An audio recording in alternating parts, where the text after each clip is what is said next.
The wind changed just before dawn. Evelyn Hart felt it in her bones before she opened her eyes. It carried the scent of ash, of something burning far off, wrong, foreign. The kind of scent that makes horses restless and mothers grip their children tighter. She sat up in the narrow bed, cotton nightdress clinging to her skin from the heat. A low rumble rolled across the prairie. Not thunder. Hoofbeats. Too many for a morning ride. Too soft for buffalo. Her breath caught. Outside, dogs barked. Then a shout, sharp, panic cut short. She grabbed the rifle by the window, loaded but too old to fire more than twice before jamming. She cleaned it just yesterday, like her father had taught her. Always keep your weapons ready, even in peace. He died 5 years ago, but the lesson stuck. She pressed her back against the wall. Out the window, shadows danced across the edge of the wheat fields. Riders, at least a dozen. Feathered war bonnets. Painted ponies. The sun wasn't even up yet. Cheyenne. Evelyn whispered a curse under her breath. Her heart pounded so loud she was sure they'd hear it. She could see the settlers' cabins, thin wooden boxes spaced too far apart. No time to warn them. No place to hide. Glass shattered downstairs. Then a scream. Evelyn moved. She bolted down the steps, bare feet, slapping the wood. Her neighbor, young Annie, was halfway through the door, face smeared with soot, clutching a crying infant. Go! Evelyn hissed, covering them as they sprinted into the shadows. She turned just in time to see the first warrior burst into the house. He was massive, painted red from brow to chest, braids laced with bone, eyes like ice. He paused, almost amused to find a woman aiming a rifle at his chest. Evelyn didn't pause. She pulled the trigger. The blast filled the room with smoke and splinters. The warrior staggered back, blood spraying the floor, but another was behind him, already moving. She aimed again, click, jammed. He was on her before she could grab the knife from the table. The two of them crashed against the wall, Evelyn kicking, scratching, biting. He growled something in Cheyenne, pinned her wrist, yanked the rifle from her grip, and slammed it to the ground. Wood cracked. Her breath left her in a gasp. "Let me go," she spat, struggling. Another voice barked from the doorway. The warrior froze. A second man entered. Not as large, younger. No war paint, just a necklace of claws and a long braid that reached his waist. He looked down at Evelyn, then at the man holding her, said something curt. The first man stepped back, annoyed. The younger one met her eyes, calm, unreadable. That was the first time Evelyn saw Talon. In the chaos, they bound her hands and tossed her onto a stolen mare, along with a few others. 2 boys and an older woman sobbing prayers. The village burned behind them, orange against the morning gray. No time to bury the dead. No time to mourn. As they rode, Evelyn twisted her wrists against the rawhide ties. Her skin tore, but she didn't stop. The ropes held firm. Every bounce in the saddle shot pain up her spine, but she held her head high, even as tears blurred her vision. She would not beg. She would not cry. She would survive. They rode for hours, through hills and forests and rivers. The 2 boys whimpered beside her, and she whispered to them, soft things, brave things. Talon rode up once, checking the bindings. His eyes flicked over her bloodied lip, the ripped nightdress, the torn skin. He didn't speak. "What?" she snapped. "Hoping I'll break?" He didn't answer, just looked at her a beat longer, then rode on. She hated him for that. The sun climbed high, then began to fall, and still they rode. By the time they reached the Cheyenne camp, dusk had settled. Smoke curled from the fires. Dogs barked. Children peeked out from behind hides. They were dragged from the horses. Evelyn's legs buckled. She hit the dirt and pushed herself up, jaw clenched. An old woman walked toward them, eyes milky white, beads clicking in her hair. She studied Evelyn, muttered something in Cheyenne, and laughed, a dry, humorless rasp. Talon approached, spoke low to the old woman, then to the warriors. One by one, the captives were dragged off. The boys, the woman, then Evelyn. She was pulled toward a tall tent marked with eagle feathers. The air inside was heavy with smoke. Furs lined the walls. A single figure sat in the shadows. Chief Gray Bear. He looked ancient, long gray hair, face like cracked stone, eyes black and bottomless. Talon stood behind Evelyn. The chief spoke. Talon translated. "You fought," he said. "You spilled warrior blood." Evelyn didn't flinch. "He broke into my home. What did you expect me to do, serve him tea?" Talon didn't translate that. The chief stared at her for a long time, then spoke again. "She belongs to the tribe now," Talon said quietly, "for killing one of ours." "I don't belong to anyone," she snapped. Talon looked at her then, truly looked, not like prey, not like cargo. The chief waved a hand. She was dragged out. They threw her near the fire pit, her wrists still bound, her feet raw, her throat dry as sand. That night, as the drums beat and the fire crackled, Evelyn lay staring at the stars. Each breath came harder than the last. She didn't sleep. She planned. If she was to live, she'd need more than grit. She'd need to learn, to watch, to wait. A shadow passed by. Talon. He paused near the fire, his gaze flicking to her, then away. She didn't look back. But neither of them slept. Not that night. Not ever again. Really. The morning sun hit hard, merciless in its clarity. Evelyn squinted against the light, her wrists still bound, her body sore from a night spent on dirt. The Cheyenne camp bustled around her, warriors sharpening blades, women tending to fires, children laughing as if they didn't live among raiders and killers. It felt unreal, like she stepped into a world with different rules and no road back. She sat up slowly, every muscle screaming protest. 2 warriors watched her from the shadows of a lodge.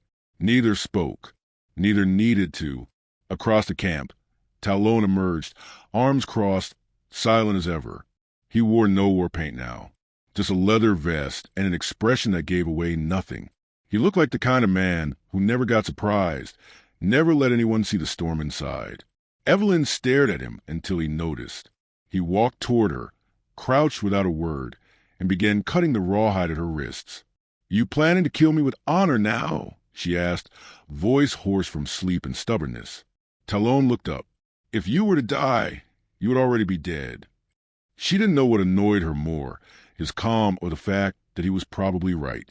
"I want water," she said, testing her luck. Talon handed her a small pouch without a word. It was warm, but she drank it greedily. "You speak English," she said after a moment. "I've heard enough of it. So what now? You train me to be one of you? Skin buffalo? Dance around the fire?" A flicker of something, amusement? Annoyance, touched his face. "You will work. You will learn. You are not a guest. Your property until my father says otherwise." "I'm no one's property." Talon stood. "Then prove it." He turned and walked off. She hated the way her eyes followed him. By midday, they'd put her to work gathering wood with 2 Cheyenne women, neither of whom spoke to her.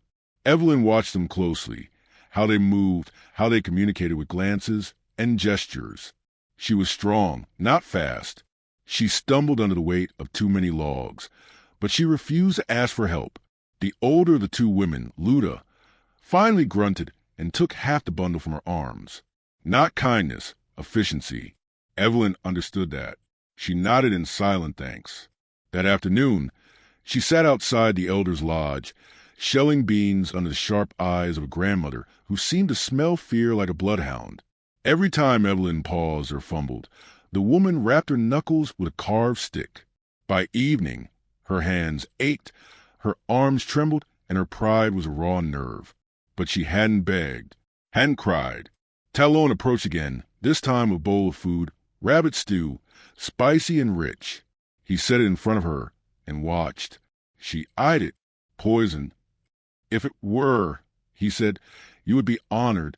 The Cheyenne do not waste poison on the weak." She stared at him a moment longer before digging in. He crouched across from her, hands resting on his knees. "You don't belong here," he said. "No, kidding. But you might survive here." She chewed slowly. "You always as charming? You always as angry?" "I'm not angry," she said. "I'm deciding." "Deciding what?"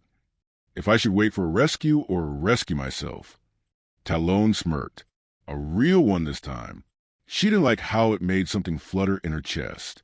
That night, they gathered around the central fire. Drums pulsed softly in the background as warriors returned from patrol. An elder told a story in Cheyenne, his voice like wind over stone. Evelyn couldn't understand the words, but she felt them, the rhythm, the reverence. This wasn't just campfire talk. This was history passed through blood. She noticed Talon sitting alone, sharpening a blade with methodical strokes. Curiosity overpowered caution. She walked over and sat across from him. Close, but not too close. You don't sleep much, she said.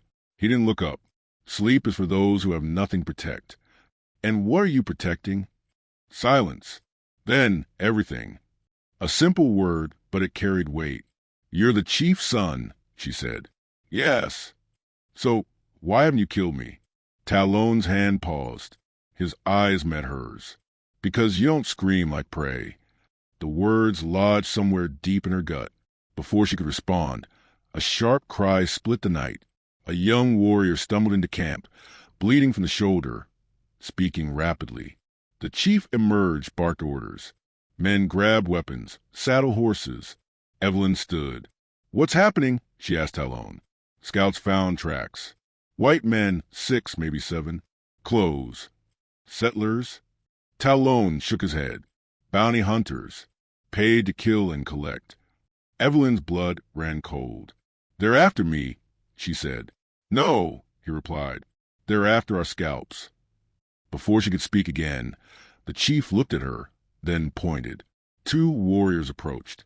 You will come, Talon said. The chief wants to see how you face danger, whether you run or fight. Evelyn didn't flinch. She stepped forward. If I die out there, she said, you better bury me with a rifle. Talon almost smiled. Then you better learn how to shoot straight. As the horses thundered into the night, Evelyn rode at the edge of the pack, her pulse matching the rhythm of hoofbeats, dust in her teeth, fear clawing at her ribs. But she rode, not as a captive, not yet as one of them, but something in between. The cold hit first. Evelyn stood in the center of the sweat lodge, stripped down to her shift, breath fogging in the dim light. Steam curled from red-hot stones piled at the center, hissing as water splashed over them. The heat climbed like a rising tide, scalding her lungs, burning the inside of her nose. The shaman chanted in Cheyenne, his voice low, melodic, haunting. The others around her, 3 women, 1 boy, sat motionless, eyes closed, their faces slick with sweat. She tried to mirror them, still and silent, but her pulse beat like war drums. This was a trial of fire, not fire in the sense of flames, though it felt like she was being slow-cooked, but fire in the sense of endurance, will, spirit. She didn't know what she was proving, that she could belong, that she wasn't weak, or that she wouldn't break, even here, among strangers who still half hoped she'd die in her sleep. Talon had spoken to her before she entered. 1 sentence. Don't scream. The air thickened. Her vision swam. Her own heartbeat sounded like thunder in her ears. She saw her father, not as she remembered him, stern and sober, but younger, laughing, holding her on his shoulders, pointing at clouds and pretending they were buffalo. The memory sliced through her like a blade. Then came the other face, Daniel, her fiancé, covered in blood, bullet hole in his chest, mouth open in a scream that never made sound. The moment she found him in that ravine, slumped beside the wagon, gold stolen, eyes wide with betrayal. Her scream nearly escaped. She bit down on it, so hard her jaw locked. A sudden cry shattered the silence. The boy next to her, sobbing, crawling toward the flap. The shaman let him go. No shame, just failure. Evelyn stayed. The lodge blurred. Pain became noise. Then silence. Then nothing. When she woke, she was lying on cool grass. Stars wheeled overhead. A woman placed a damp cloth on her forehead and offered her water. She drank without speaking, her throat raw. You pass, said Talon's voice from the dark. She sat up slowly. He stepped into the firelight, holding something in his hand, a carved totem, An eagle, wings folded. For strength, he said, offering it. She took it. She didn't thank him. She didn't have to. The next morning brought a new challenge. The hunt. Talon taught her how to move with silence, how to read tracks, how to hold a bow without wasting motion. He didn't praise her, didn't scold, just watched, correcting her stance with small touches that lingered longer than they needed to. They hunted rabbits first, then deer. Evelyn killed nothing at first. Her arrows flew wide. Her hands shook. "You're aiming with your anger," Talon said, crouched beside her in tall grass. "I'm surviving with it. Anger burns fast. You need something that lasts." "What? Like patience? Like purpose?" That word echoed in her chest. Later that night, she sat by the fire, wrapping a rabbit pelt with shaking fingers, when a voice interrupted. "You think because the men tolerate you, you're welcome here?" A tall Cheyenne woman stood across the flames. Fierce eyes, arms crossed. Moonlight caught the blade at her waist. "I think I've earned the right to eat what I kill," Evelyn replied, not looking up. "You'll never be one of us." Evelyn looked her square in the eye. "Good. I'd rather be something you've never seen before." A beat of silence. Then the woman spat on the ground and stormed off. Talon watched the exchange in the shadows, his mouth twitching with what might have been approval. But the peace didn't last. By week's end, word came from a distant scout. 3 of the bounty hunters were near. Trappers turned killers, hunting both Cheyenne and white alike. They'd burned a hunting camp 3 nights ago, taken scalps. No mercy. Chief Gray Bear called the warriors to council. Evelyn listened from the edge of the circle, uninvited, but not turned away. "They come for blood," said the elder. "They come for fear," added another. Talon stood. "Then we show them none." The chief nodded once, then turned to Evelyn. "Will you fight?" Talon translated. Evelyn didn't hesitate. "I'll do more than that." They left at dusk, 6 warriors and her, cloaked in shadow. They camped high above the ravine, watching the flickering fire of the bounty hunters below. Evelyn recognized one, Reed, a drunken bastard from Kansas, who once threatened to buy her with silver and bullets. Talon handed her a bow. She nodded, then crept down the slope like smoke, heart hammering, fingers steady. The ambush was swift. A shriek, an arrow, a clash of metal. She tackled one of them herself, Reed, slamming the butt of her bow into his jaw. He went down hard. She grabbed his rifle. It misfired. Typical. He surged back up, knife out. She didn't think. She drove the arrow into his throat. Blood sprayed her face. He gurgled, fell. Talon appeared beside her, breathing hard, blade dripping. 3 dead. The others fled. At dawn, they returned to village, wounded but alive. Evelyn's hand still shook. Talon didn't speak, just walked with her in silence. Blood crusted on his sleeve. That night, the chief called her forward again. "You fought for your life," Talon translated. "No," she said. "I fought for yours." The old man studied her for a long moment. Then he stepped aside. "You may stay," Talon said softly. Evelyn met his eyes. "I wasn't planning on leaving." They stood by the fire, not quite touching, not quite strangers. But something had changed.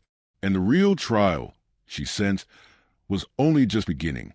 The sky burned orange as smoke curled over the ridge. Gunfire cracked like thunder in the valley below, and screams followed close behind. Evelyn crouched behind a rock outcropping, heart slamming in her chest, bow clenched tight in her trembling hands. This wasn't a raid. This was war. 3 days ago, scouts returned with word that a full band of bounty hunters, more than a dozen, armed to the teeth, were marching straight for the Cheyenne camp, paid by a railroad company eager to push through native land. They weren't here for scouts. They were here to wipe out everything. Chief Gray Bear stood before the council, back straight, voice unwavering. "We fight. We do not run. Not again." Evelyn had stood, too, eyes locked with his. "Then I fight with you." No one laughed. No one doubted. She had proven herself in fire and blood, and the tribe no longer saw her as a stranger. They saw her as a blade honed by war. Now, Crouched in tall grass, Evelyn counted breaths. Talon signaled from a tree above. 2 fingers, then a clenched fist. They were here. The bounty hunters came fast, shouting, drunk on confidence. Their leader, a scar-faced man named Vickers, barked orders with the arrogance of a man who'd never lost a fight. Evelyn knew that type. Men who believed blood gave them the right to card the world. They didn't see the trap. Evelyn moved first. She loosed an arrow straight into the chest of the forward scout. He dropped before he could cry out. Warriors erupted from the trees, blades flashing, war cries tearing the silence apart. Talon hit the flank with 2 others, fast and brutal. Evelyn followed close behind, ducking under a musket swing, driving her blade into a man's thigh. He screamed and fell. She kicked him aside and kept moving. Bullets tore through the trees. One Cheyenne fell near her, chest torn open. She didn't pause. She saw Vickers then, pistol drawn, dragging a young warrior by the hair. Evelyn raised her bow. Vickers saw her, grinned, and used the boy as a shield. "Drop it, sweetheart," he growled, "or I put a hole through his eye." She didn't blink. She didn't breathe. She shifted her aim. The arrow flew. It struck Vickers just below the collarbone. He reeled back, stunned, releasing the boy. The child scrambled away as Evelyn charged, drawing her knife. Vickers fired wildly, missing once, twice, then she was on him. They fell to the ground in a violent heap, rolling in dirt and blood. His hand clamped around her throat. "You don't belong here," he snarled. She spat in his face. "Neither do you." She drove the blade into his side, then again into his neck. He jerked once, then stilled. The battle roared around her. She pushed off his body and ran to where Talon stood, bleeding from a wound in his leg, defending a fallen warrior. She reached him as another bounty hunter charged. "No!" she screamed, stepping in front of Talon. The man raised his rifle. A single shot rang out. The attacker crumpled. Chief Gray Bear stood behind them, rifle still smoking. Then he staggered. Blood bloomed across his chest. Evelyn caught him as he collapsed. Talon knelt beside her, eyes wide with grief. "No," Talon whispered. "Not now." The chief looked up at his son, then at Evelyn. He smiled. "You, both," he murmured. "Strong hearts." Then his eyes glazed and he was gone. A long, piercing wail rose from Talon's throat. The battle was over. The surviving bounty hunters fled, some wounded, some weeping. The Cheyenne did not follow. They had won, but at great cost. At sunrise, the camp mourned their chief. The women sang low, mournful songs, and the warriors painted their faces in ashen red. Talon sat beside the fire, eyes hollow, hands clenched into fists. Evelyn approached silently. She sat beside him, not speaking. After a long time, he said, "He wanted me to lead." She looked at him. "Then lead." "I don't know how. You know more than anyone else here. You listen. You fight. You protect your people." She paused. "You protected me." He turned to her. "You're one of us now." She nodded. "I've known that for a while." He reached into his pouch and pulled out a carved token, an eagle and a bear intertwined. "My father carved this when I was born," he said. "It's meant for the one who walks beside me." He placed it in her hand. She looked at it for a long moment, then closed her fingers around it. A year passed. The railroad never came. Word spread that the land was too well defended, too dangerous. The Cheyenne continued to thrive, quietly, defiantly, and Evelyn rode beside Talon. She wore leathers now, her hair in braids, an eagle feather at her temple. Children followed her like shadows. Warriors asked her counsel. She hunted. She taught. She led patrols. She laughed again. One morning, Talon stood at the edge of the ridge, overlooking the land his father died to protect. Evelyn joined him, arms folded. "Do you miss who you were?" he asked. She thought for a long time. "No," she said. "I miss who I thought I had to be." Talon nodded slowly. He took her hand, and together they watched the sun rise over a land scarred by war, but healing, free. Sometimes Evelyn would tell stories to the children.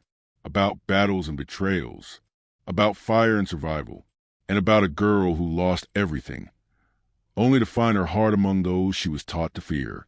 If you felt something in these words, don't let the wind carry it away. Share and tell us what the story stirred in you. Because sometimes the wildest hearts are the bravest.